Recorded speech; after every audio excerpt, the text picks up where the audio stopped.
Assalamualaikum warahmatullahi wabarakatuh. Selamat pagi saudara-saudara sekalian.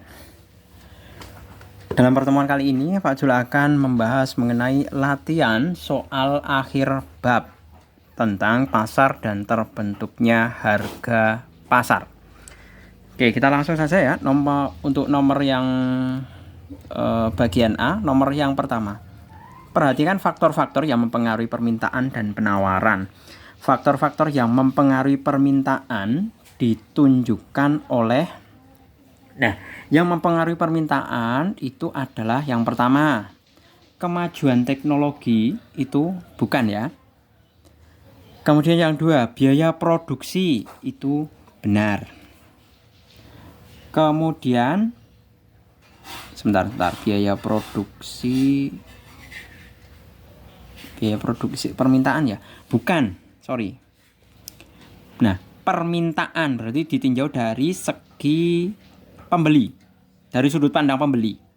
Nah, yang mempengaruhi permintaan itu perkiraan dan harapan masyarakat. Itu benar.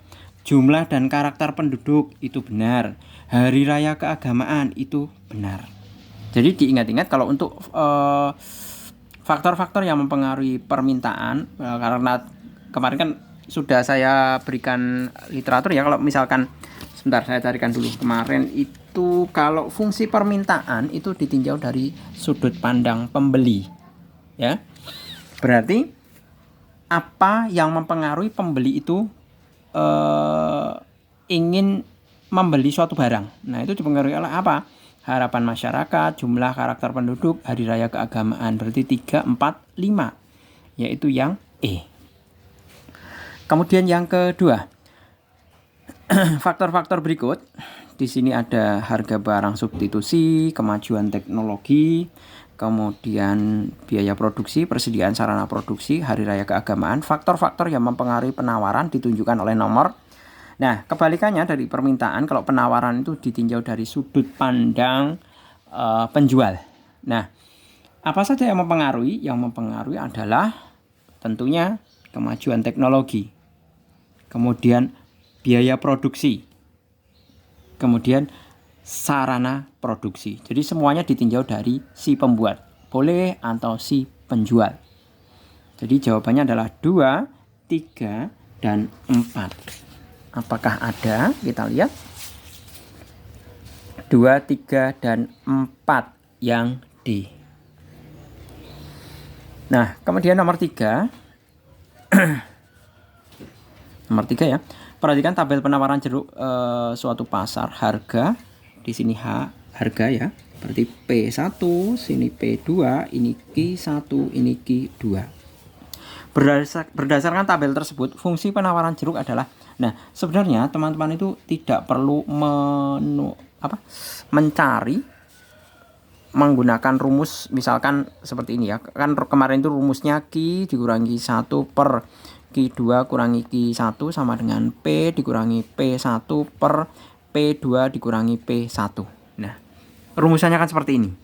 Tapi kalau teman-teman sekalian ingin lebih cepat, itu sebenarnya cukup memasukkan nilai-nilai yang diketahui ini ya, P1 dan P2 ini dimasukkan ke dalam persamaan option A, B, C, D, E. Kalau nanti hasilnya Q-nya sama dengan ini, itu benar. Ya. Kita coba.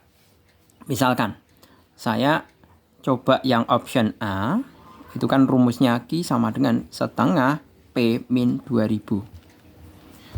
Padahal P-nya untuk P1 8000 ya. Berarti Q sama dengan setengah kali 8000 dikurangi 2000. Ya kan? Setengah kali 8000 ini 4000. 4000 kurangi 2000 itu sama dengan 2000. Benar. Tapi jangan langsung dijawab A dulu. Kita coba untuk yang P2. Ya, berarti Q sama dengan setengah P min 2000. Untuk P-nya 10.000 ya. Dikurangi 2000 sama dengan 5.000. Dikurangi 2.000 sama dengan 3.000. Nah, ternyata Q-nya ini juga benar di sini. Berarti Kita tidak perlu berlama-lama mencari pakai rumusan ini. Berarti jawaban dari nomor 3 itu adalah yang A. Seperti itu. Kita lanjut untuk nomor 4. Nah, teknis ini juga sama. Nomor 4 bisa dimasuk-masukkan. Jadi ini P1, ini P2, ini Q1, ini Q2. Seperti itu. Tapi saya tidak pakai teknik saya masuk-masukkan. Saya mau coba saya hitung saja. Sekiranya ada atau tidak. Ya, saya coba hitung. Q min Q1 per P min P1, P2 sorry. Q2 Q. Ini P min P1 per P2 min P1. Sama saja. Q min Q1-nya adalah 10 per 20 min 10 sama dengan P min 6000 per 8000 dikurangi 6000. Q min 10 per 10 sama saja. P min 6000 per 2000. Ini bisa hilang nolnya. Berarti masih per 200 ya. Ini per 200. Saya lanjutkan. Jadinya adalah Q min 10 sama dengan P per 200 min 6000 per 200. Ini bisa hilang nolnya. 60 dibagi 2 itu adalah 30. Berarti Q min 10, saya hitung dulu P per 200. P per 200 itu sama saja P dikalikan 1 per 200. Sama saja P kali, kenapa saya jadikan berapa ini? 1 per 200 saya jadikan per 1000. Nah, 200 itu biar jadi 1000 itu kan dikalikan 5. Berarti atas juga dikalikan 5. Berarti 1 kali 5. 5. Berarti yang atas adalah 5 per 1000 itu sama dengan 0,005 dikalikan P. Jadi P per 200 ini saya ganti dengan 0,005 P min 30. Sama dengan Q sama dengan 0,005 P min 30 plus 10. Q sama dengan 0,005 P min 30 tambah 10 adalah min 20. Nah, apakah ada? Nah, ternyata tidak ada jawabannya. Nah, ini sebenarnya mestinya 0,005 P. Saya bisa menyimpulkan kok ini jawabannya C. Coba dilihat, ini kan semuanya mepet, nempel maksud saya. Nah, ini masih ada space kosong. Ini kemungkinan besar nolnya masih kurang 1. Seperti itu. Mungkin maksudnya seperti itu. Tapi ini tetap, kalau soal seperti ini kan nggak ada jawabannya. Jawaban yang benar adalah yang sudah kita hitung ini. Gitu ya.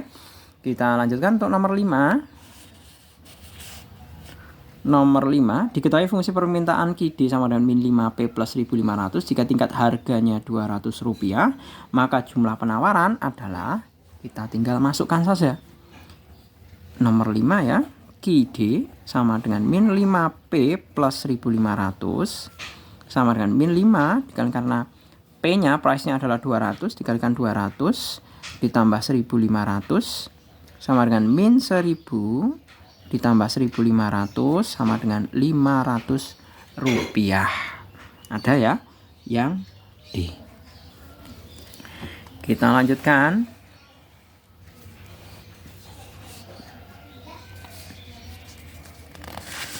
Nomor 6. Berikut merupakan daftar harga dari kuantitas barang X, di mana di situ diketahui ya, untuk harga 400 kuantitas diminta 5000 unit. Kemudian harga 600 kuantitas diminta 4000 unit. Nah, itu juga sebenarnya kita bisa masukkan saja. P1 Q1, P2 Q2. Jadi saya tuliskan terlebih dahulu P1, Q1. Saya pakai cara dihitung ya. 400,5.000 P2 Q2 sama dengan 600,4.000. Jadi saya bisa tuliskan ya sesuai dengan rumusnya. Q min Q1 per Q2 min Q1 sama dengan P min P1 per P2 min P1. Nah, Q dikurangi Q1 nya adalah 5.000. Benar ya, 5.000 ya. Dikurangi Q2 nya adalah 4.000. Dikurangi 5.000 sama dengan P nya, P dikurangi 400 dibagi 600 dikurangi 400. Kita bisa peroleh Q-nya tetap ya. Min 1000 sama dengan P min 400 per 200. Nah, ini bisa masing-masing ruas itu bisa saya bagi 200-nya ini saya bagi 200 itu dapat 1, min 1000 dibagi 200 itu dapat min 5. Nah, sedangkan yang diminta adalah persamaan. Sebentar. Ini kok saya nggak ada. Sebentar. Oh, ada. Yang diminta adalah fungsi permintaan ya. Harganya 400, kuantitasnya berarti kan P ya, 400, kuantitasnya 5.000. Harganya P2 nya 600, ini 4.000. Sebentar. Q min 5.000, 4.000 kurang 5.000 udah benar. Ini P min 400. Ini 600 dikurangi 400 itu untuk P sudah benar. Ini 200, ini 5. Berarti saya kalikan ke sana ya, ke sana. Berarti saya pindah ke sini. Ini kali silang ke sana. Berarti Q min 5.000 sama dengan min 5P plus 2.000. Kenapa jadi plus? Karena apa? Ini min kalikan min jadi plus. 5 kali 400 2.000. Berarti min 5P, ini saya pindah ke sini ya. Min 5P sama dengan Q. Ini saya pindah ke sini, ini semua tak pindah ke sana. Ke kanan semua. Berarti sama saja min Q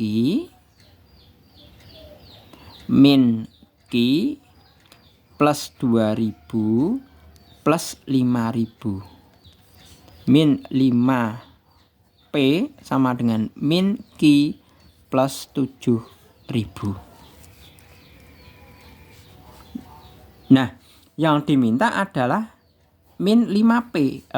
Fungsi permintaan berarti kan P. Berarti saya bagi dengan min 5 semua. Berarti P sama dengan min Q per min 5 plus 7.000 per min 5. P sama dengan min 1/5, itu min bagi min kan plus.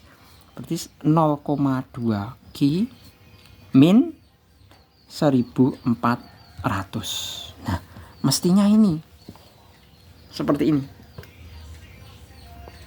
jawabannya. Ini yang diminta adalah fungsi permintaan. Sebentar. Semua fungsi permintaan. Iya benar ya ini ya. Tapi kok nggak ada lagi jawabannya.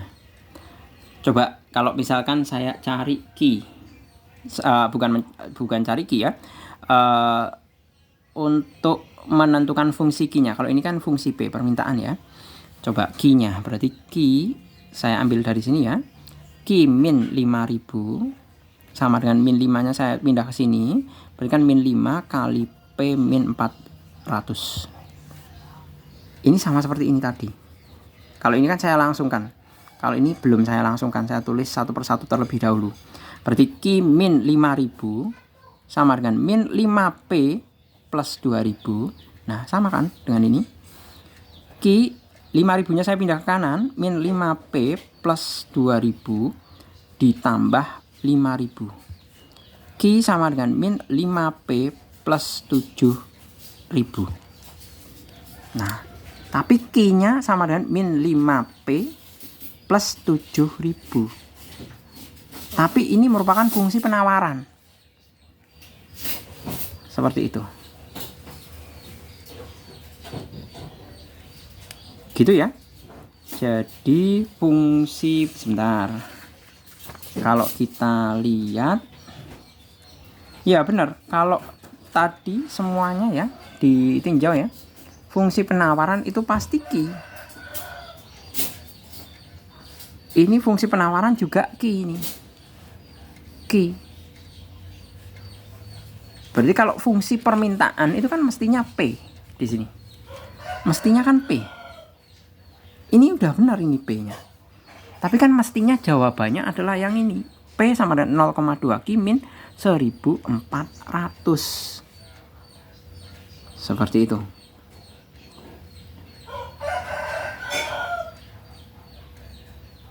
Gitu ya. Jadi ini lagi-lagi tidak ada jawabannya. Seperti itu. Oke, kita lanjutkan ya. Untuk nomor yang ke-7. QD sama dengan 890 min 2P. Jika barang yang diminta adalah 450 ya.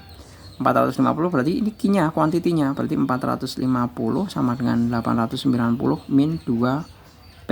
Kalau saya putar balik 2P-nya ke kiri berarti 2P sama dengan 890 min 450.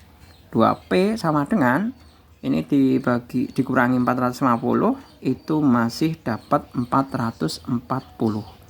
P sama dengan 440 dibagi 2, 220. Dapatnya yang E. Oke, seperti itu. Kemudian nomor 8. Bagian yang diarsir.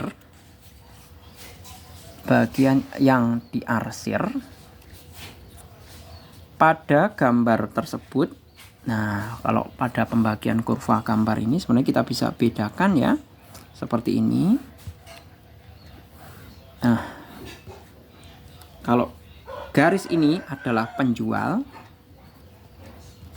Kalau garis yang ke sini permintaan ya, pembeli. Kalau yang di atas itu sub marginal maksudnya. Kalau yang di bawah itu pasti super. Jadi sini penjual marginal, pembeli sub marginal, penjual sub marginal, penjual super marginal, pembeli super marginal. Karena yang diminta adalah yang sebelah sini, berarti di sini adalah pembeli. Ini kan grafiknya pembeli sub marginal. Jadi jawabannya adalah yang D. Kita lanjutkan. Nomor 9. Berdasarkan tabel tersebut ditemukan harga keseimbangan ya, atau keseimbangan itu pada saat permintaan dan penawaran memiliki titik potong yang sama. Berarti ini karena yang sudah sama, permintaan penawaran sama-sama 8.000 ya. Harga kesetimbangannya permintaan penawaran sama-sama 8.000 jumlah ya, kuantiti ini unit. Harga kesetimbangannya pada berapa? 1.300. Seperti itu. Nomor 10, perhatikan pernyataan berikut. Berbagai hal yang dapat mempengaruhi tingkah laku dan kinerja perusahaan dalam pasar. Ya. Pengertian tersebut merupakan struktur pasar. Jadi struktur pasar juga bisa dikatakan sebagai hal-hal yang dapat mempengaruhi tingkah laku dan kinerja perusahaan dalam pasar. Itu dinamakan struktur pasar. Nomor 11. Diketahui fungsi permintaan dan penawaran barang adalah P ditambah setengah Q sama dengan 14 dan P dikurangi 1/2 Q sama dengan 4. P adalah harga dalam satuan rupiah dan Q adalah kuantitas barang dalam satuan unit. Berdasarkan data tersebut, keseimbangan pasar terjadi saat harga dan jumlah. Nah, ini sebenarnya kita tinggal menyamakan saja. Ya, kita tinggal menyamakan apa yang diketahui. Jadi kalau di sini kan P ditambah 0,5 Q sama dengan 14. Ini nomor 11 ya. Kemudian ini P ditambah ya. Kemudian P dikurangi 1/2 Q sama dengan 4. Nah, ini tinggal kita substitusi saja sebenarnya. P sama dengan 4 plus 1,5 Q. Nah, ini P saya substitusikan ke sini. Jadi P ini saya ganti dengan ini. Ya, berarti 4 ditambah 1,5 Q ditambah 0,5 Q sama dengan 14. Berarti ini jadi 2 Q sama dengan 14 dikurangi 4. Q sama dengan 14 kurangi 4 kan tentunya 10. Ini masih ada 2, Q sama dengan 10 dibagi 2 sama dengan 5. Berarti Q-nya adalah 5. Masukkan ke dalam persamaan ini untuk cari P. Berarti P sama dengan 4 ditambah 1,5 Q. 4 ditambah 1,5 dikalikan 5 sama dengan 4 tambah 7,5 sama dengan 11,5. Berarti P-nya adalah 11,5 dan Q-nya adalah 5. Ada ya jawabannya? Kemudian nomor 12. Fungsi permintaan dinyatakan dengan QD sama dengan min P plus 11 dan fungsi penawaran dengan QS sama dengan 2P min 4. Besar harga dan jumlah keseimbangan berdasarkan data tersebut adalah itu juga sama. Kita tinggal samakan saja. QD Q demand in min P plus 11 dan QS sama dengan min 2P min 4. Ini tinggal kita samakan ya. QS QD berarti min P plus 11 sama dengan min 2P min 4. Ini saya pindah ke kiri. Berarti 2P min P sama dengan, sebentar. Ini benar enggak nih?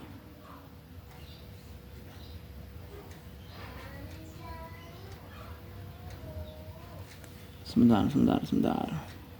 12 ya.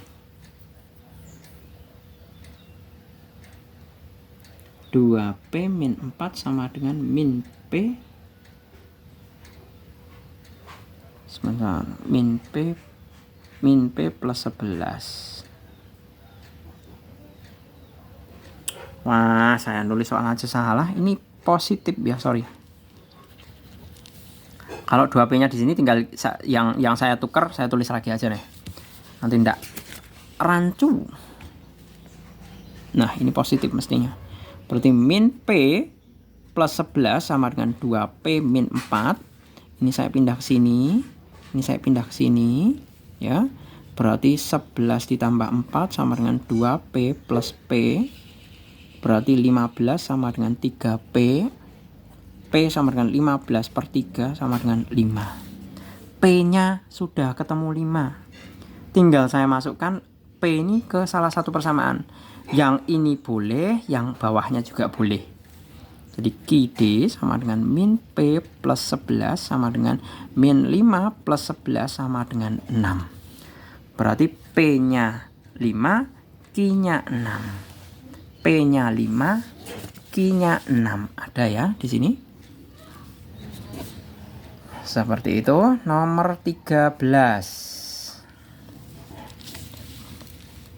Ini juga sama, ternyata juga sama-sama kesetimbangan. Nomor 13. Saya coba ya nomor 13. QD sama dengan 15 min P, sedangkan QS sama dengan 7 plus 3P. Berarti 15 min P sama dengan 7 plus 3P. Ya, ini saya pindah ke sini, ini pindah ke sini. 15 min 7 sama dengan 3P plus P. Berarti 3P tambah P itu sama dengan 4P sama dengan 8. P sama dengan 8 per 4 sama dengan 2. P-nya 2. Substitusikan ke sini. Berarti QS-nya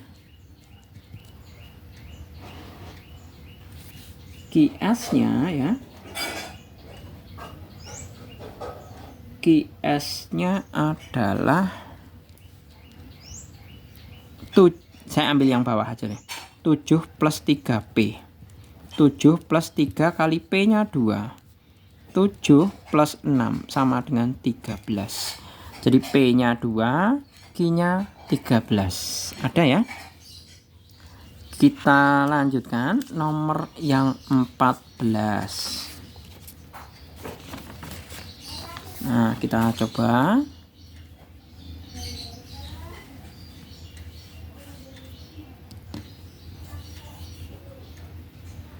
Pada tingkat harga 900, jumlah barang yang ditawarkan sebanyak 450 unit. Sementara itu, pada tingkat harga 1000, jumlah barang yang ditawarkan 500 unit. Nah, sekarang sebenarnya kita bisa cari fungsi permintaannya sudah ada. Loh, sebentar. Jika fungsi permintaan Q sama dengan 80 min 20P. Sebentar, ini permintaan kok Q ya? Sebentar, tadi fungsi penawaran.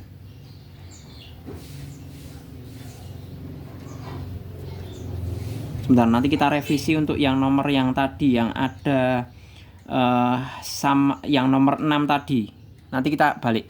Ternyata ini fungsi permintaan juga ada dalam bentuk Q, quantity Q. Gitu ya.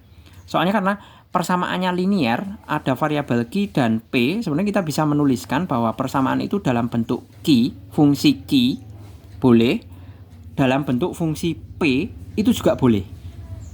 Ya. Jadi nanti kita revisi untuk nomor 6 yang tadi, atau kita revisi aja terlebih dahulu. Untuk yang nomor 6 ya. Saya kembalikan ke yang nomor 6. Untuk yang nomor 6 ya, tadi kan kalau permintaan itu kan harus P ya. Ternyata tidak. Ternyata fungsi permintaan bisa juga dalam bentuk Q. Kalau variabelnya kita balik. Karena ini merupakan fungsi dua variabel P dan Q. Jadi jawaban yang tepat untuk yang nomor 6 tadi yang saya katakan tidak ada jawabannya ya. Itu berarti jawabannya min 5Q plus 7000. Jadi ada ya jawabannya 7 yang D ini. Seperti itu. Sorry, saya revisi ya. Soalnya fungsi variabel kan, ini kan variabelnya P sama Q. Nah, fungsinya kan bisa dinyatakan sebagai fungsi P, bisa juga dikatakan sebagai fungsi Q. Tergantung kita mau melihatnya dari sudut pandang yang mana gitu loh. Gitu ya. Kita lanjut untuk yang nomor 14, kembali ke nomor 14 ya. Nomor 14. Nomor 14 itu harga P1, Q1 itu 900,450. P2, Q2 ya. Itu P harganya 1000. Q-nya adalah 500. Jadi P dikurangi P1 per P2 dikurangi P1 sama dengan Q kurangi Q1 per Q2 min Q1. Saya masukkan ya. P dikurangi 900 dibagi dengan P2 nya adalah 1000 dikurangi 900 sama dengan Q min Q1 nya adalah 450 per Q2 nya adalah 500 dikurangi Q1 nya adalah 450. ya. P min 900 per 1000 dikurangi 900 adalah 100 sama dengan Q min 450 per 500 kurangi 450 itu adalah 50. Ini bisa dicoret ya. Ini tinggal 2. Berarti P-nya ya. P sama saja. P min 900 sama dengan 2 kali Q min 450. P min 900 sama dengan 2 Q min 900. Ya, berarti P sama dengan 2 Q min 900. Ini pindah ke sana plus 900. Ini bisa hilang. P sama dengan 2 Q. P sama dengan 2 Q. Nah, ini sudah dapat persamaan satunya. Nah, ini ternyata ada persamaan 2. Saya tulis di sini ya. Persamaan 2-nya adalah Q sama dengan 80 min 20 P. Nah, P ini tinggal saya substitusikan ke dalam persamaan ini. Jadi Q sama dengan 80 min 20. P-nya adalah 2Q kali 2Q. Ya. Sebentar.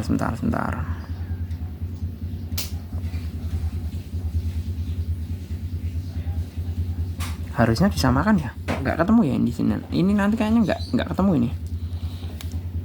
Q sama dengan 80 min 2Q, 2 kali 20 itu sama saja 40 Q. 40 Q sama dengan ditambah Q sama dengan 80. Nah, ini nanti nggak sama nih. Atau gini saja.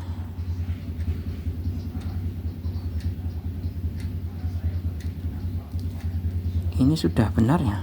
450, ini 500 kurangi 450, 1000 kurangi 122, 2Q min 900, P min 900 berarti 2Q min 900. Ini pindah ruas itu positif, hilang. P sama dengan 2Q. 2Q ya. Maka titik kesetimbangannya, misalkan kalau saya tulis sebaliknya, ini saya tulis sebaliknya, berarti kan Q sama dengan P per 2, ya kan? P per 2. Nah, misalkan ini saya samakan juga, misalkan ini juga saya samakan ya, Q-nya saya ganti P per 2, itu nanti sebenarnya hasilnya juga sama. P per 2 sama dengan 80 min 20 P. Jadi P sama dengan 160 min 40 P. 160 sama dengan, ini pindah ruas kan jadi 41 P. Berarti P sama dengan 160 per 41. Ini juga sama. Berarti berapa ini? Ini 41 Q juga sama dengan 80. Q sama dengan 80 per 41. Nah, sudah ketemu. Kita punya perbandingan. Nah, berarti kita tinggal bisa membandingkan saja. Ini kebetulan ini soal Hodge ya. Ada. Ini nanti dapat nih. Perbandingan antara Q dan P. Jumlah dan harga. Jumlah itu Q, berarti Q dibandingkan P sama dengan Q-nya 80 per 41 per P-nya 160 per 41. 41 nya bisa hilang, berarti 80 per 160. Ya kan? Ini bisa hilang, berarti sama dengan 1 per 2. Nah, kita tinggal mencari saja mengenai perbandingan hasil yang menghasilkan 1:2. Siapa? 1:2 adalah yang A. Oke, panjang lebar sekali ya. Ini benar-benar bagus ini soal Hodge ini. Seperti itu. Jadi kalau kita identifikasi, ini kan kuantitinya 80 per 41 kan, kira-kira ini kan pasti hasilnya koma, 1 koma. Ini juga sama saja, 160 dibagi 41 itu sekitar 3 koma. Nah, tapi kan kita pakai jalan keluar aja, ini kita bandingkan. Sedemikian hingga 16/32 ini kan juga sama saja hasilnya 1:2. Seperti itu ya. Oke, kita lanjutkan. Perhatikan matriks ciri-ciri pasar berikut.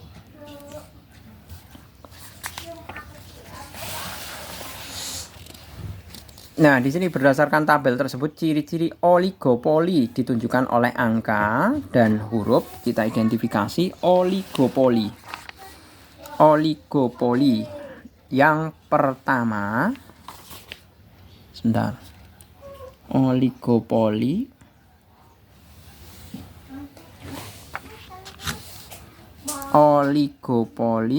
adalah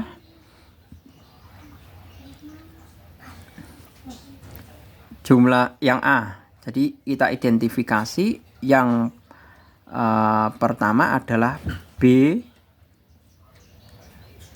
Ini salah. Ini salah. Yang B1 ya. Benar, ada B1 ada yang kemudian ciri yang kedua adalah yang kedua, tindakan satu produsen harus mempertimbangkan tindakan produsen yang lain. Nah, ini juga benar. Saya catat dulu ya. B2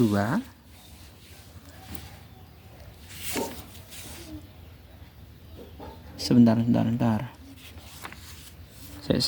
Wow, salah.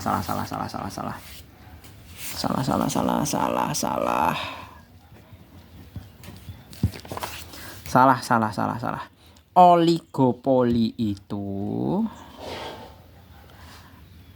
A2 benar. B-nya 1. Oh ya benar. B-nya 1 benar. Benar. Sorry. Terdapat rintangan untuk masuk ke pasar. Oligopoli itu ini benar. Tindakan satu produsen harus mempertimbangkan tindakan produsen lain. Itu juga benar. Kemudian yang C, kok yang C, yang kolom 3 ya. Persaingan melalui iklan yang sangat ketat. Nah, ini juga benar. Jadi itulah ciri-ciri oligopoli ya. Jadi jawaban yang benar adalah yang C. Ciri-ciri yang oligopoli adalah A2, terdapat rintangan untuk masuk pasar, kemudian B1, kemudian A2, tindakan satu produsen harus mempertimbangkan tindakan produsen yang lain, kemudian yang terakhir adalah C3, persaingan melalui iklan sangat kuat. Oke, kita masuk ke yang nomor 1. Tuliskan faktor-faktor yang mempengaruhi permintaan. Nah, ini saya sudah rangkum ya sebenarnya tentang faktor-faktor yang mempengaruhi permintaan ya. Ini mohon maaf tulisannya kayak tulisan dokter. Jadi karena saya harus merangkumnya terlebih dahulu. Jadi faktor-faktor yang mempengaruhi permintaan yang pertama, harga barang substitusi dan barang komplementer. Kemudian yang B, jumlah pendapatan. Ini saya tutup terlebih dahulu ya, biar nggak rancu. Faktor-faktor permintaan, harga barang substitusi dan barang komplementer, jumlah pendapatan, jumlah dan karakteristik penduduk, perubahan tradisi, mode, dan selera masyarakat. Yang E, perkiraan dan harapan masyarakat. Yang F, hari raya keagamaan. Kemudian kondisi sosial dan ekonomi. Nah, ini semua merupakan faktor yang mempengaruhi permintaan. Oke, kita lanjutkan nomor 2. Faktor-faktor yang mempengaruhi penawaran. Nah, beda ya, kalau tadi permintaan, sekarang faktor yang mempengaruhi penawaran yaitu kemajuan teknologi. Biaya produksi ini ditinjau dari penjual ya. Kalau permintaan tadi dari pembeli. Kalau penawaran itu umumnya dari penjual. Kemajuan teknologi, biaya produksi, persediaan sarana produksi, peningkatan jumlah produsen, kemudian peristiwa alam, Kemudian ada lagi ekspektasi ya ini, atau harapan produsen, harga barang dan jasa lain. Nah, itulah merupakan faktor-faktor yang mempengaruhi tentang penawaran. Kemudian kita diminta untuk menuliskan hukum permintaan. Nah, hukum permintaan. Hukum permintaan itu berbunyi, jika harga suatu barang dan jasa meningkat, kuantitas yang diminta akan menurun. Sebaliknya, apabila harga suatu barang dan jasa menurun, maka kuantitas yang diminta akan meningkat. Itu sudah saya terangkan pada video sebelumnya ya, tentang fungsi penawaran dan fungsi penawaran. Fungsi permintaan dan fungsi penawaran. Lanjutnya nomor 4, tuliskan hukum penawaran. Itu juga sebenarnya sudah saya kaji atau sudah saya bahas dalam video sebelumnya ya. Jika harga suatu barang dan jasa meningkat, maka kuantitas yang ditawarkan juga akan meningkat. Sebaliknya, apabila harga suatu barang dan jasa menurun, maka kuantitas yang ditawarkan juga akan semakin menurun. Seperti itu ya. Oke, kita lanjutkan untuk nomor yang kelima. Nomor kelima di sini. Nah, itu kita diminta untuk hitunglah jumlah hitunglah fungsi penawaran berdasarkan tabel tersebut. Fungsi penawarannya sebenarnya sudah saya hitung ya di sini, sudah saya persiapkan. Jadi ini sebagai P1-nya 15.000, ini Q1-nya 3.000. Saya tulis di sini. Ini P2-nya 16.000, ini Q2-nya 4.000, 16.000, 4.000. Sesuai dengan rumusannya, P min P1 per P2 min P1 sama dengan Q min Q1 per Q2 min Q1. Saya masukkan masing-masing ini ke dalam persamaan ya. P min 15 per 16 kurangi 15.000 sama dengan Q min 3.000 per 4.000 min 3.000 sama dengan ini 1.000, ini 1.000 hilang. Kemudian 15.000-nya saya pindahkan ke kanan. Jadi ini yang saya pindah malah yang sebelah Q-nya yang tetap ya ini. Saya pindahkan 3.000-nya ke kiri. Jadi Q sama dengan P min 15 ditambah 3.000 sama dengan Q sama dengan P min 12.000. Ini adalah fungsi penawarannya. Ya. Kemudian yang nomor 6 ini tinggal memasukkan ya sebenarnya ya. Diketahui fungsi permintaan adalah QD sama dengan 260 min 0,5P. Dan harga barang adalah 200 per unit. Ya. Fungsi permintaannya seperti ini. Berdasarkan data tersebut, hitunglah jumlah permintaannya. Nah, kita tinggal memasukkan 200 ini ke dalam persamaan. Berarti 260 dikurangi 0,5P. 260 dikurangi 0,5P. P-nya saya ganti 200. Jadi 260 dikurangi 100 sama dengan 160. Nah, gitu ya. Jadi quantity atau jumlah yang diminta adalah sejumlah 160 unit. Selanjutnya nomor 7. Diketahui fungsi permintaan QD sama dengan min P plus 11 dan fungsi penawaran QS sama dengan 2P min 4. Hitunglah besar harga dan jumlah pada keseimbangan pasar. Nah, itu tinggal kita samakan dua buah persamaan tersebut. Ya, jadinya seperti ini. Saya tulis, kemudian saya samakan min P plus 11 sama dengan 2P min 4. Kemudian min P ini saya pindah ke kanan, berarti 2P plus P kan.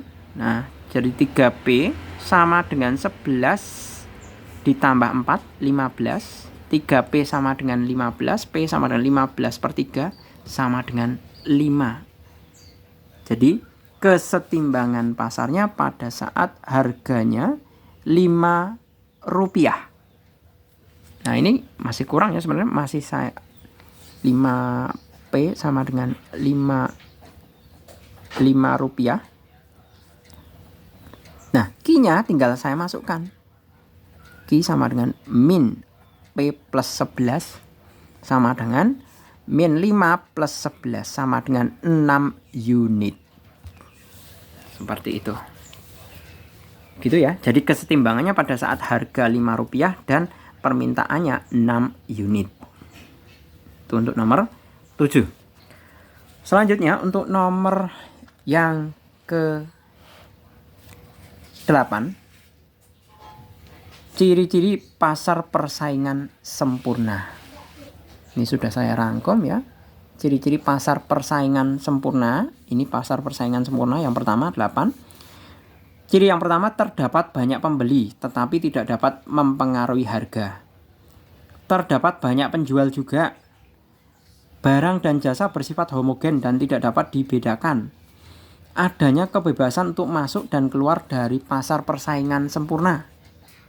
Artinya semua orang bisa dagang di situ, semua orang bisa jadi pembeli di situ. Ini contoh realnya pasar persaingan sempurna adalah pasar-pasar tradisional maupun pasar-pasar yang biasa kita untuk belanja kebutuhan pokok. Nah, itu contoh pasar persaingan sempurna. Yang semua pihak dapat mengetahui keadaan pasar dengan mudah. Adanya kebebasan untuk mengambil keputusan. Jadi orang kalau pergi ke pasar mau beli mau enggak itu terserah, itu bebas. Jadi tidak ada permasalahannya. Seperti itu. Kita lanjut untuk ciri-ciri pasar monopoli. Nah, kalau tadi pasar persaingan sempurna itu contohnya pasar biasa itu ya, pasar-pasar yang menjual sayur, buah, kebutuhan pokok, pasar tradisional. Nah, itu pasar persaingan sempurna. Kemudian kalau pasar monopoli, oh kok ini masih ini, sorry ini. Nah, ini dia. Pasar monopoli itu hanya ada satu orang penjual. Tidak terdapat banyak pembeli. Jadi penjualnya cuma satu. Kalau monopoli ya, hanya penjualnya hanya satu, terdapat banyak pembeli. Semuanya belinya ke satu penjual itu. Produk untuk pasar monopoli tidak mempunyai barang pengganti atau substitusi yang dekat. Kemudian adanya hambatan untuk masuk ke dalam pasar. Nah, contohnya apa? Contohnya misalkan PLN atau listrik. Nah, kita belinya cuma ke PLN. Kita nggak bisa beli ke pedagang lain selain PLN. Begitu juga Pertamina. Ya, penyedia BBM di Indonesia itu hanya Pertamina. Ya, mungkin kota-kota besar itu masih ada ya, ada pom bensin selain Pertamina ya, tapi kan jumlahnya sedikit dan terbatas hanya pada kota-kota besar tertentu. Nah, ini adalah contoh pasar monopoli. Selanjutnya, tuliskan ciri-ciri pasar oligopoli. Oligopoli memiliki ciri-ciri ya. Terdapat banyak pembeli di pasar. Hanya ada beberapa penjual. Produk yang dijual bisa bersifat homogen dan juga berbeda, tetapi memenuhi standar tertentu. Terdapat hambatan untuk memasuki pasar bagi perusahaan baru. Adanya saling ketergantungan. Penggunaan iklan sangat intensif. Nah, ini contohnya apa? Nah, ini biasanya di perusahaan-perusahaan di bidang teknologi. Contohnya Microsoft. Contoh lagi Android. Itu yang buat Google itu.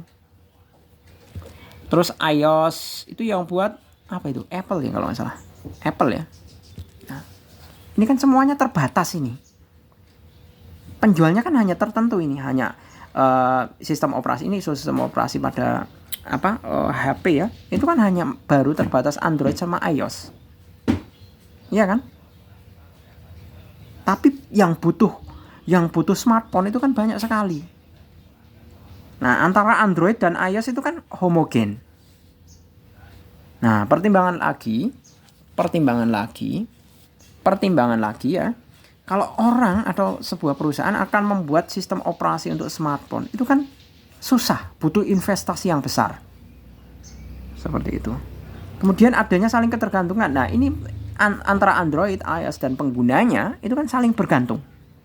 Android bergantung pendapatannya dengan pengguna juga terbantu oleh Android untuk komunikasi. Seperti itu. Nah, untuk pengembangannya untuk pemasarannya itu dibutuhkan iklan yang sangat intensif. Android maupun iOS, Microsoft, ya, ada lagi sistem operasi yang sekarang modelnya open source ya. Itu Linux.